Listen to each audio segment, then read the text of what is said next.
Still this morning on ITV, and this is the Abuja Network Center, where we are kick-starting the discussion segment with a critical look at President Bola Tinibu's policies so far. We all know about the student loan. He signed the bill, and this means that students who are willing can access loan for tertiary education. And we also know what is happening concerning the removal of the fuel subsidy. This is something that has been ongoing for years. Governments have not been able to do that. But on the 29th of May this year, when the president was inaugurated, this was one of the announcements that he made that critically, that entirely changed the lives of Nigerians. And this discussion has been an ongoing one. We are going to be taking a look at this policies. How impacts on the lives of Nigerians? Are they mixed blessings, or what are they? For us to make sense of all this and also to understand what is this all about, I have with me on set here Ogunwoye Samson. He is a political scientist and a researcher. He is going to be doing justice to this topic. You're welcome, sir. Thank you, ma'am. So let's take a look at, let's just look at generally from May 29 to this time. We're talking about May, June, July, this about almost 3 months, right? So how can you assess the policies so far? Thank you. How can government on a general outlook? Yeah, business. Thank you. The government has shown there is a very decisive government while taking the decision. But government is decisive. The government is not considerate. Take, for example, the issue of fuel subsidy removal. Such a policy, as we are told, is a very good policy for the economy. But the manner at which the Mr. President removed the subsidy abruptly without prior notice seems not to be considerate with the plight of the masses. Because when you've not made or you've not created some measures to cushion the effects of such a policy, making such a policy will be devastating on ordinary Nigerians. But so far, Mr. President has been so very, very decisive. But the outcome, we cannot judge the outcome of those policies for now, but the effect of the policy on the masses is very bad. Okay. Oh. All right, we'll be taking a short break, and when we return, the program continues. We're having a commercial. Stay tuned. TMI, every opinion counts. Thanks for staying with us. It's still the program this morning on ITV, and we are looking at President Tinibu's key policies so far. And as me, Ogunwoye Samson Bemiga is still here talking about this policy. Okay, let's look at the student loan. How would you assess that? Thank you. The student's loan should be a welcome development because it's something that is obtainable in some other countries, even across the world. But in my own opinion, Nigeria has not gotten to the stage of implementing such a policy. Okay, why? We need to invest more in the education system per se, most especially in the aspect of researches. We should be able to have a very vibrant and working higher education system where students will be coming out with professional abilities, not where they will be chunking out graduates without any productive capacity. Higher institutions nowadays in Nigeria, they are just like manufacturing companies bringing out fake products because the system is so porous. The standard of education has been so exacerbated, and as a result, when you are producing roughly 1.8 million graduates from higher institutions, NCE, Polytechnic, and University in a year, and they have not been productive to the economy, it's because they've not been trained properly where they are coming from. So the government should focus more on research into science and technology. Okay, let me just cut you short. When you talk about short, unproductive students graduate, is it the fault of the government or fault of the student? Because we all know there's also a decline in reading culture amongst the younger generation. Yeah, the fault is apportioned to both sides. Okay. It's not solely the fault of any part, any of the individual, whether the government or the student. It's combined faults of the two sectors. The government is not doing enough. For example, some of us, we are very close to the education system. We are student leaders and all those stuff during our days in school. Number one, lecturers were being recruited on the basis of mediocrity, by partition, what's it called? Who knows who? So most of those lecturers from the first place, they are not meriting the post they are occupying. They've not been able to impart the said knowledge on students. When you say most, is it like a case of one school? It's not that your own school that you attended, it's not or you're looking alone. at the generality of I was able to travel to all the states in Nigeria as a student leader. And you did a research on this. And at least I have observations. At least you observe. Okay. So at the process of observation, you see that what is obtainable here is obtainable almost everywhere in the country. It trains everywhere. So the lecturers are not being obtainable in the manner of hiring, recruitment, or in the manner at which these lecturers discharge their duties? The manner through they discharge their duties, and even recruitment. There are, for example, University of Abuja, where I come from, there are many things going on presently in the university when it comes to recruitment. The university does not do advertisement for recruitment. They don't do anything, but you see new coming into the system on a daily basis. So things like that is happening almost everywhere across the country. Okay. So as a result, we have lecturers that don't even have passion for the work. Lecturers that don't have passion for the work create students that, lead students that don't also have passion for the work. But we all know that people are saying there's no money in lecturing. So why would somebody who does not have passion for lecturing Thank you. That's another agree problem. to work as a lecturer? That's another because that has been the constant complaint. There's no money in lecturing. People yes. are, in fact, people are leaving the classrooms, the lecture rooms. That's true. That's another challenge. Because there is money in lecturing, lecturers in most cases divert another means of getting revenue. So they sell grades and engage in all sorts of illegalities within the university system. As a result, making the education system to be exacerbating, to be deteriorating on a daily basis. So when the students come to school and they see that they can easily get the grade by 5,000, 10,000 naira, student that doesn't want to work initially, they will prefer to pay the money. Then the lecturer that is also hungry will get the money from them. Then they produce such a graduate that will go into the society without being productive. So the problem has been constant. The government did the institution very well.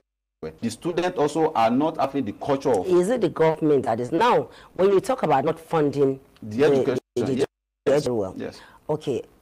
What would you say about the little, at least, that the government has been able to provide? Yeah, that's the little we are having today. The little government has provided... Is it being maximized? Is it being used, utilized, achieved? We can't say it's whether it is being utilized or not, but the outcome is what you're doing. So the outcome from the education system is nothing to write about.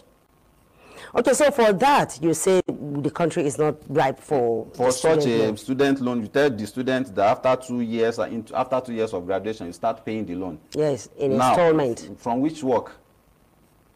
Where have you provided work for them? Have you provided a conducive and enabling environment for them to thrive individually? Where is the power supply? Where is the road connections? So you don't just make policies because you want to make them. I consider some of those policies as being cosmetic in nature. They are just to appeal to ignorance, not for genuine development that is obtainable.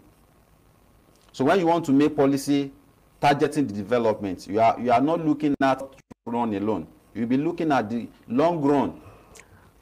But if I may come into this, don't you think you're being too quick in pushing down this policy? They said Friday that will be better. Because no, because you just said that we have a president that is decisive. Yes. And we have a president that is decisive. So we should have a government. Wait, no. It's too early to judge. It's too early to judge, honestly. A lot can happen between the time this policy will be implemented and the time we'll have the first beneficiaries. Don't you think so?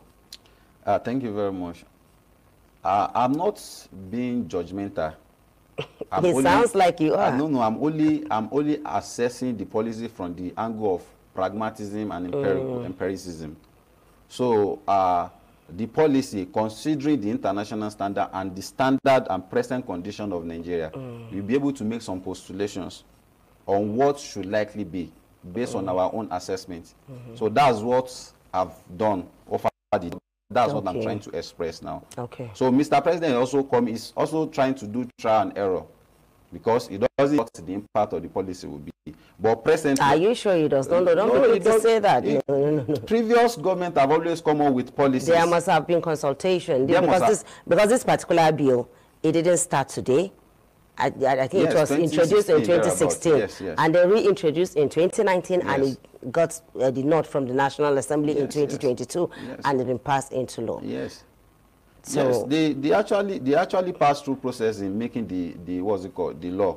But in my own opinion, in my own candid opinion, the policy is just a cosmetic one. Okay. That's just the simple truth, because more policy that will be more beneficial in long term now to loans to students and to much getting their future again, because students that are not sure of getting a payable employment after education, then they have a load of loans on their neck again. So that's creating another problem for them in the future. So in education, I don't think Nigeria is ripe for such type of policy. Okay, what are the policies that you think can be implemented, can be rolled out and implemented in this education sector that will make the system work? See, number one, I think they need to do a critical assessment of staffs in higher education to resolve. Just like I said initially, the nature and the strength of some of those people that man affairs in our higher institution sectors, their strength is so low, beyond the standard. I'm not condemning the entire system. I'm just saying some. And you know, they said the system theory in political science, because of the system theory, if one aspect of the entire system is not functional, it automatically affects the overall system. Okay. So when you are having people that are not qualified, or people that don't even have this zeal to be lecturers, lecturing in class, they are not going to be productive. So there must be an overhaul of the lecturing or of the education system, general overhaul. Then government must see the Nordic countries, the Norway, Sweden, and co. They invested so heavily in education, most especially in the area of researches and technology. Make it attractive to people. Now, for example, now this palliative money that Mr. President is trying to dole out to the public, he said 8,000 naira to 12 million families for 6 months. For 6 months. Mr. President is trying to borrow almost $800 million. You can use this money judiciously in a productive way by stimulating production in the country. Instead of dashing out money to families, why can't you think of industrialization? Those are the steps that countries that broke the cycle of underdevelopment took. Not this type of our own policy. Look, for example, look at the Asian tigers. They invested in industrialization. If it is only what's it called, shoe and clothes industries that want to make across geopolitical zones, make it. Let people coming out of the higher institution, especially from the science aspect, let them come into those factories. Let them start becoming productive. When they are producing what we can export, that's when we'll be able to stabilize our economy, not importing everything. So when you make policies that are going to be productive to the economy, then you are investing in the future of the country. not with immediate gains. Now, this is just to cushion the effects. You can say the period is just the period of 6 months. Yes. Like you rightly, it's for 6 months. Yes. It is not like a long-term thing. It is temporary measures.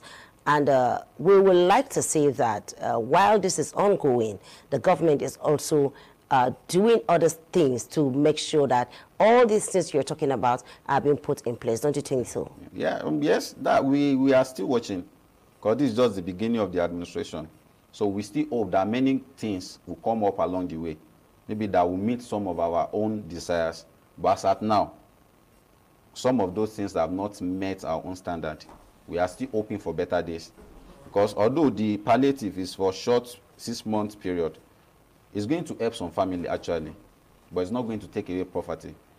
You think 8,000 naira a month will help a family? Some families, probably in the core rural area, not in street or towns or cities like us. 8,000 naira cannot help anybody in the city per month. That's less than $10.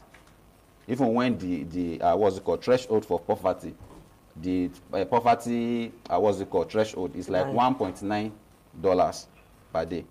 So that is not even enough for a week when it comes to measuring the level of poverty in the country, and at the time when the country is considered as the poverty capital of the world. So such a policy is cosmetic in nature, although we can't say it will not impact. The impact will not be felt. Okay, when it comes to policies like this, how will you assess our nation's our data generating process? That's one of the major challenges that we are having in this country. We don't have a standardized data system. And that's another thing that's going to affect the implementation of such a policy.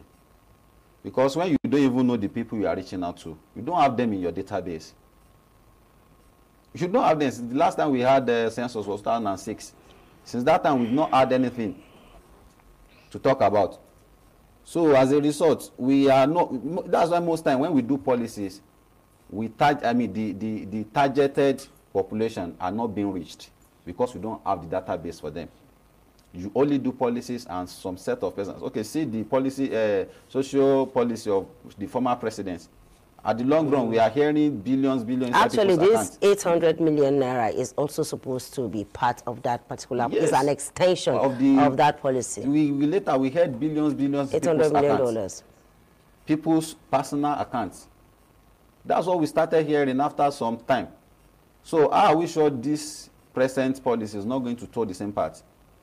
Because there's no way to even assess the people that are going to, even when you say you've given them the money, how are we going to assess whether you've given them or not? You can just come and give us figures because we don't have a verifiable data system.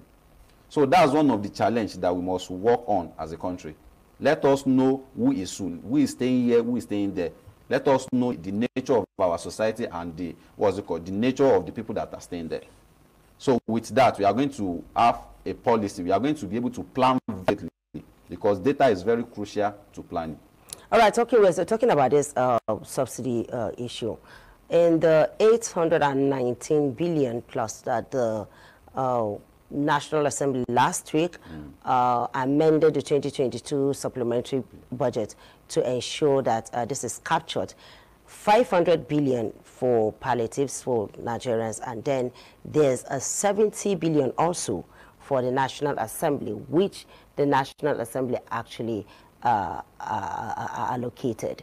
How will you react to that? Because people have been talking that why should the National Assembly have 70 billion to those? You know, something about the National Assembly is they have the way of conditioning the executive to their own side. So it has always been like that. They are there to also make money. And they will always try everything to compel the executive. Because if you say you are not going to assent to their own bill, they may also frustrate your own bill too. So, and in politics, there is what they call interest management. To get your way, you must also be ready to sacrifice some things. So that's just the politics that is playing up in National Assembly. They're not doing those things because of the Nigerian masses. They are doing most of those things because of their own caucus interest. which is also negative to the economic development of the country, because such amount of money can be used for other productive sectors. So because they said they want it, and Mr. President must give them, because before Mr. President can have its way. So he will give them. So then who suffers? Nigerians. So it has always been a recurrence something in the country, which is very negative and bad to the economy. Okay, looking at the fact that this particular subsidy has been ongoing, it shouldn't have been removed years back. And now we have a president that came and said, no, this has to go. Hardship and all of that, yes, but it has to go. And you are saying that certain things would have been put in place before removing the subsidy. Now, don't you think that putting those certain things in place will take time? By the time we say, let's do this, or before we can do this, we're talking about maybe 2-3 years gone by. Look at it from this perspective. What is the major reason that they advanced for the removal of the subsidy? A few people have been benefiting from it. Yes, elites. They are taking our oil out of the countries. Exactly. To the neighboring countries. So why is it difficult for Mr. President to create a border mechanism, security mechanism, to checkmate those people? Or they want to tell us that they don't know them? So why can't they checkmate their activities instead of taking the burden from them and putting it on Nigerians? Anywhere in the world, there are always subsidies. It may not be on fuel, it may be on some other things, but even education, anywhere in the world, you see government subsidies. For example, these Western countries that we consider as being capitalist, most of them are welfare states. So America committed roughly $800 billion on welfare. That's 2018 alone, almost $800 billion. So, but we want to be like them. What I've noticed about Mr. President is that Mr. President is trying to be a pure liberal economist who believes in the dictate of invisible hand of demand and supply. That government should hands off the economy and allow the private sector to run it. No, we've not gotten to that level.